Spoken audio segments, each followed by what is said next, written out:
a calm spirit, a settled soul. You can walk through fire and not be burned. Some of y'all are losing sleep over battles that don't belong to you. You're reacting to everything, feeding every fear, answering every devil that barks. But God didn't create you to be reactive. He created you to be rooted.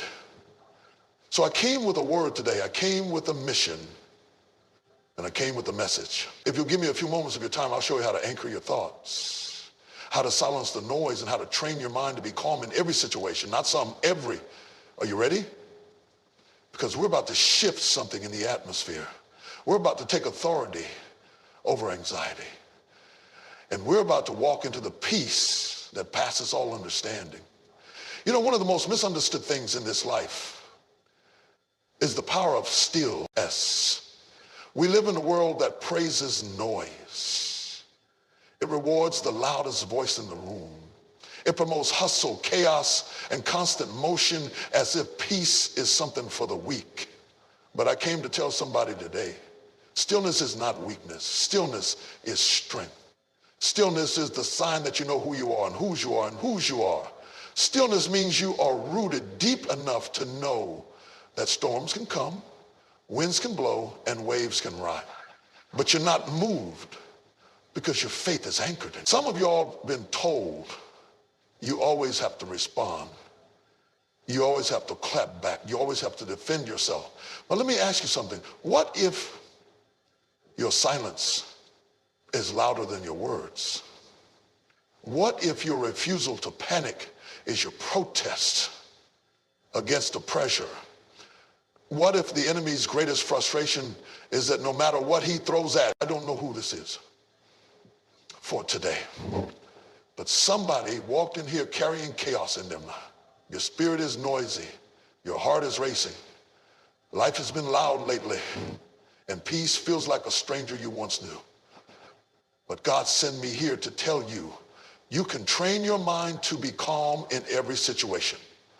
You see, calmness is not weakness. It's not passivity. It's not giving up. Calmness is power under control. Calmness is strength wrapped in stillness. And if you ever want to win in this life, if you ever want to hear God clearly, think clearly, love clearly, you must first learn to be calm in the chaos. Because storms will come. Oh, they will come. I wish I could promise you a life without storms, but that ain't the truth. Life will shake you, people will try you, pressure will press you. But when you have a trained mind, be the promotion. Calm before the healing. Because if you can't trust God in the valley, you won't really praise him on the mountaintop. Let the world scream. Let the storm roar. Let the haters talk. Let the bank account drop. Let the timeline get messy. I made up my mind. I'm staying still. I'm staying calm. Not because of what I see, but because of what I know. And I know that God is with me. I know that he's still on the throne. I know that he's never lost a battle. And I know that no weapon formed against me shall prosper. You've got to stop giving your peace away so cheap. You're letting too many things rent space in your head for free. Every opinion, every delay, every setback gets a reaction out of you. But when your mind is trained, you know how to choose your battles. You don't fight every fire. You don't. You remain calm. See, when your mind is untrained, every little thing becomes a trigger. Somebody rolls their eyes at you, now your whole day is off. The bills pile up, and now you can't sleep. A delay happens, and suddenly you're doubting everything. That's a sign that your mind is being led by the moment instead of being rooted in the master. Because when your mind is trained, you don't let external situations determine your internal posture. Let me remind you, Jesus was asleep in the boat during the storm. The disciples were losing it. The wind was howling. The water was crashing. But Jesus, asleep, calm, at peace. Because he knew something they didn't know. He had authority over the storm. And I came to tell you, when you know who walks with you, you don't panic over what's around you. When you know that God has never failed you, you can lay your head down in the middle of the fight and rest like it's already finished. That kind of peace doesn't come from wishing. It doesn't come from pretending. It doesn't come from numbing yourself or distracting yourself. No, that kind of peace is trained. That kind of calm is built. You've got to make up your mind that I will not be moved. I will not be shaken. I may cry, but I won't collapse. I may tremble, but I won't give up. Because my stillness is not a sign that I don't feel it. It's a sign that I've trained myself to trust God in it. Some of y'all been waiting for the chaos to stop before you calm down. But can I tell you something? Peace doesn't come when the situation changes. Peace comes when you change. You've got to learn to be calm before the breakthrough. Calm before. You chase every storm. You don't need to explain yourself to everybody. Sometimes your peace is your testimony. Sometimes your calmness is your clapback. Sometimes your silence is your sermon. There's power in being unbothered. Not because you're numb, not because you don't care, but because you've decided to protect your peace like it's sacred, because it is. You've decided that nothing and no one is worth your sanity. You've decided that no storm will seal what God gave you. You've decided that even if the world is shaking, your soul is secure. And here's the real truth. When you are calm, you can hear God better. You can think clearer. You can discern what's real and what's noise. You can separate fear from faith, emotion from wisdom, pain from purpose. But you've got to quiet your spirit long enough to listen. I'm talking about putting the word of God in your mouth before the lies of the world get in your ears. You can't just react when things fall apart. You've got to build a life that's rooted in peace, rooted in truth, rooted in discipline, so that when the storm comes, it finds you already grounded. That's what spiritual training looks like. It's not dramatic, it's not flashy. It's consistent. You train your mind by shouting into the storm. You train your mind by sitting in stillness and learning how to hear God whisper. You train your mind by telling yourself the truth over and over again until it drowns out every lie. You train your mind by choosing to focus on what's eternal instead of what's urgent.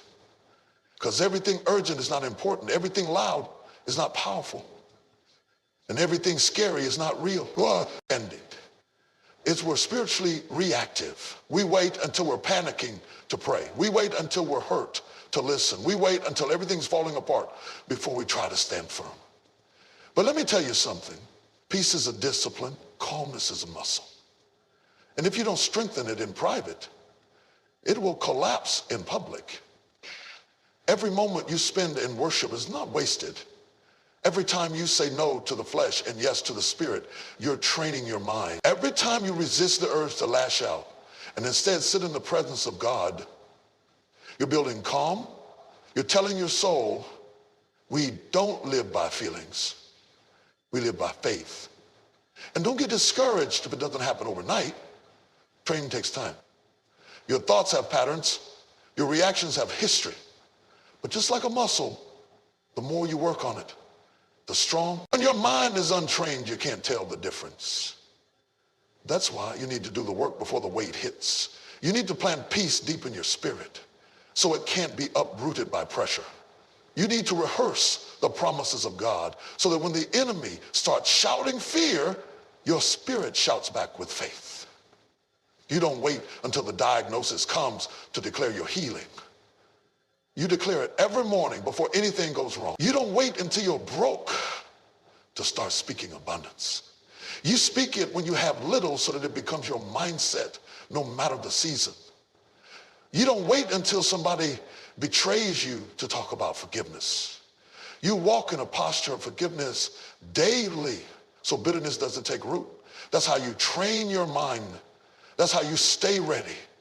The problem with too many of us got to sit still long enough to hear heaven speak. Some of the breakthroughs you're waiting for are delayed. They're drowned out by the noise in your mind. And until you get still, until you get calm, until you train your mind to rest in the promises of God, you'll keep reacting instead of responding. You'll keep panicking instead of praying. You'll keep spiraling instead of standing. So today, We're flipping the script. We're rewiring our response. We're taking authority over anxiety because this peace I have, the world didn't give it. And the world can't take it away. I'm not moved. I'm trained. You can't wait until the storm hits to start preparing your mind. You can't wait until life falls apart to try and build inner peace. That's like trying to learn how to swim while you're already drowning. If you want to be. In the middle of the fire. You've got to train before the flames ever come. You've got to work on your mind before the attack. You've got to develop discipline when everything's going right so you'll have strength when everything goes wrong. See, preparation is not just physical. It's mental, emotional, and spiritual. It's what you do when nobody's watching. It's how you talk to yourself in the quiet moment. It's what you feed your spirit when life is still. Because the battlefield isn't out there. It's up here. The war is in your mind. And if you don't train your thoughts will train you. You have to build routines of peace before panic knocks on your door. I'm talking about prayer that isn't just reactive. It's daily. I'm talking about waking up and commanding your mind before the day commands you. It gets. Every day you wake up and choose peace, you're getting stronger. Every day you refuse to panic and instead pause and pray, you're getting sharper. Every time you catch your thoughts trying to spiral and you say, no, I'm not going there today, you're reclaiming your mind. You're taking back control. And let me tell you, when your mind is trained, life hits different. You stop giving everything access. You stop panicking over every delay. You stop jumping into every argument. You stop looking for validation in places that once made you anxious. Because your calm doesn't come from circumstances, it comes from clarity. You know who you are. You know who God is. And you know that peace is not something you wait for. It's something you prepare for. There are going to be moments in your life when the world is spinning about your declarations. You've got to make it a habit to speak life, to speak faith, to speak peace until your spirit starts believing it, even on your worst days. What you meditate on will either heal you or haunt you. Some of us are emotionally stuck because we're mentally trapped. We keep circling around guilt, shame, what they did, what we lost, how we failed, and we wonder why peace keeps slipping through our fingers. But peace doesn't live in a tormented mind. Peace grows in a guarded mind, a renewed mind, a mind that's been surrendered to God. That's why the word says, be transformed by the renewing of your mind. Not your situation, not your job, not your bank accounts, your mind. If you don't renew your mind, your circumstances can change and you'll still be bound. You'll still think small. You'll still expect. If you don't catch it, it will lead you. You can't just let fear run wild. You can't let insecurity talk unchecked. You can't let doubt speak without being answered. When the thought comes, I'm not good enough, you respond, I am fearfully and wonderfully made. When the voice whispers, you're going to stale again, you declare, I can do all things through Christ who strengthens me. When your mind says, nobody cares, you remind yourself, God will never leave me nor forsake me. That's how you guard your peace. You speak back. And don't underestimate the power of repetition. The enemy doesn't just attack once, he attacks consistently. So if you want to defeat him, you've got to be consistent in return. You can't speak the truth once and then stay silent the next 10 times the lie comes back. You've got to be disciplined when people are looking to you for answers and everything in you wants to scream. But because you've trained, you'll be able to stand in that moment and say, I've already been here in my spirit. I've already walked through this in prayer. I've already prepared my mind for this weight, and I'm not going to fall apart because I've already trained for this battle. This is why you've got to train now before the storm comes, before the pressure hits, before the trial shows up. Because when you stay ready, You don't have to get ready. You've already built the foundation. You've already armed yourself with peace. And when the enemy tries to shake you, he'll find out. You're already grounded. You can't have a calm life if you've got a chaotic mind. You can't walk in peace when your thoughts are constantly pulling you in 10 different directions. Some of us are not tired because of what we're doing physically. We're tired because of what we're entertaining mentally. The battlefield is not always around you. The real battle is what's happening between your ears. And until you learn to guard your thoughts, you will keep forfeiting your peace. You've got to be intentional about what you allow to live in your head. Every thought doesn't deserve your attention. Every opinion doesn't deserve your agreement. Every fear doesn't deserve your meditation. Because whatever you allow to sit in your mind will eventually settle in your heart. And what settles in your heart shapes your actions, your attitude, and your atmosphere. Some of you all are living anxious, still running loops in your mind. You've got imaginations, not even realities. Imaginations stealing your rest. You're preparing for things that may never happen. You're arguing in your mind with people who aren't even thinking about you. And all of that internal noise is robbing you of the calm that God wants you to walk in. But here's the truth. You have the authority to guard your mind. You may not be able to control what shows up at your mental doorstep, but you do get to decide what stays. You don't have to let every thought take root. You don't have to let every lie grow legs. Just because it knocks doesn't mean you have to open the door. You have to start challenging those thoughts and asking, is this true? Is this helpful? Is this what God says about me? Because if you don't confront it, it will control you. Defeat. You'll still feel unsafe, even in safe places. But when your mind is renewed, when your thoughts are guarded, you can walk through fire and not flinch. You can hear bad news and not crumble. You can sit in the middle of uncertainty and still carry peace like it's your birthright. You got to get aggressive about protecting your inner peace. That means learning how to say no. That means walking away from gossip. That means turning off the noise that feeds fear and tuning into the voice that feeds faith. That means unfollowing some voices that speak confusion and surrounding yourself with voices that speak clarity. Because peace isn't passive. It's not just the absence of noise. It's the presence of order. It's the product of discipline, and it starts in your thoughts. Don't let a stormy thought create a stormy life. Don't let an anxious imagination steal today's strength. You've been given too much power to lies, too much space to worry, too much energy to what ifs. And now it's time to take your mind back, to reclaim your peace, to guard your thoughts like your future depends on it, because it does. You don't have to be at the mercy of every emotion. You don't have to ride every wave of fear. You don't have to keep rehearsing defeat when God has spoken victory. Train your thoughts, guard your peace.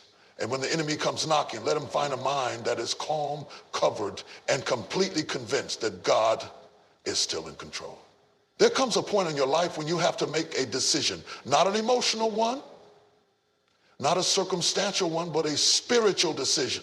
That no matter what happens, you will trust God completely. Not halfway, not when it makes sense, not only when things go your way. I'm talking about a settled, unwavering, deep down in your soul kind of trust that says, even if I don't understand it, even if I don't like it, even if it hurts, I still believe God is working. Because the truth is, trust is what anchors calm. You can't be calm in the storm if you don't believe the one who controls it. You can't rest if you secretly think God forgot about you. You can't walk in peace if deep down you're convinced that things are going to fall apart at any moment. Calmness is the fruit of trust. It's not about how quiet the world gets. It's about how convinced your spirit is that God is still good, even in the dark. Sometimes God doesn't change the situation because he's trying to change your response. It's not always going to, not always a feeling. There are going to be days when everything in you wants to panic, but your spirit has to rise up and say, no, I trust him. I don't have to understand it to believe he's working it for my good. That's the kind of trust that sustains you. That's the kind of trust that calms the chaos inside.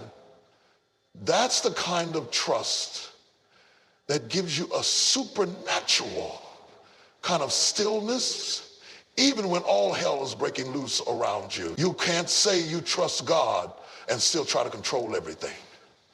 You can't say you trust him and then worry yourself sick trying to manipulate the outcome. Trust means you surrender the pen. You stop trying to rewrite the story and start letting him lead. You stop rehearsing your worst case scenarios and start resting in his promises. Because he's never failed you yet, and he's not about to.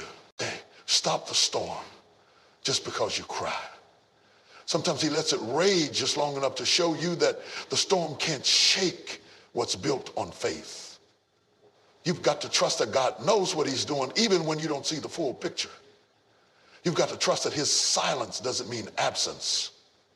His delays aren't denials, and his plan is still good even if it's not your plan. And wait and wonder.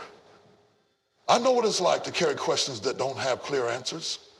I know what it's like to stand at a crossroads and not know which way to turn. But let me tell you what I've learned. Peace is not the absence of uncertainty. Peace is the presence of God in the middle of uncertainty. And the more you trust him, the calmer you become. Trust is a choice. Some of us trust God for salvation, but not for provision. We trust him with eternity, but not with today. We trust him with our souls, but not with our situation. But God didn't call you to half trust him. He wants your whole heart. He wants your full surrender. Not because he needs control. He already has it, but because you need the release. You need the freedom that comes from letting go. You need the peace that comes from saying, I don't know how, I don't know when, but I know who. When your trust is in God, you don't have to panic about people. You don't have to chase validation. You don't have to fear the future. You don't have to keep your guard up all the time because you're scared something will fall apart. When your trust is real, your rest is deep. When your faith is firm, your heart is steady. Where he proved himself over and over again. And now he's asking you, will you trust me even here? Will you trust me when it's not clear, not comfortable, not easy? Will you trust me enough to stay calm while I work it out behind the scenes? Because when you trust God completely, you don't need all the answers. You just need his presence. And if he's with you, you can be calm in every situation. And when your eyes are fixed on him, the winds may blow, but you won't be moved.